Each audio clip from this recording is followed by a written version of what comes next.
Dan kai ne kake da cikakken ikon dorawa da saukewa na shugaban kasa a cikin wayannan mutanen wa zaka dora? Na farko Tinubu, na biyu Mejo Hamza Al-Mustafa, na uku Kwankwaso, na hudu Peter Obi, na biyar Atiku Abubakar.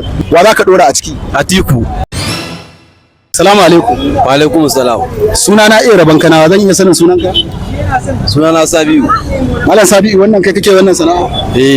Zan ma wasu 'yan tambayoyi idan babu damuwa. Wallahi sana sani. Yanayi ya nuna cewar da akwai shugaban NNPC na da Mele Kolo Kyari, Senate sun gayyace shi akan ya zo ya difendin kuɗi naira tiriliyan 210 wanda ake tunanin sun yi batan dabo a lokacin da yake shugabantar NNPC. Wannan kuɗin idan za a raba wa duka ɗan Najeriya kowa zai samu naira miliyan 5 har da ɗoriya. In a ce kai ne kake hukunci, wani irin hukunci za ka yi? Za a kama sa, kuma sannan za a amshi kuɗin da yake hannunsa, saboda duk wani ɗan Najeriya wanda kuɗin suke wajensa da buƙatar kowa ya samu hakinsa, tunda shi ba hakinsa bane, ya gama ana ya sata ke. Gaskiya ne. A da yake yanayin zaɓe ya taho, kowa ya fara tallata hajarsa, za ka iya zaɓa Tinubu?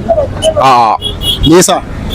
saboda gaskiya ya cuce mu. Idan kai kake da iko na cikakken ɗora shugaban ƙasa a cikin waɗannan mutanen wa za ka ɗora? Na farko Peter Obi, na biyu Atiku Abubakar, na uku Mejo Hamza Al-Mustafa, na biyar Kwankwaso, na shida Tinubu. Wa za ka ɗora a ciki? Atiku. Me yasa? Saboda muna tunanin shine insha Allah zai mana adalci a Najeriya. Ai canji ne, kuma shi wannan tsohon kaga dai abin da ke aikata kowa ya sani.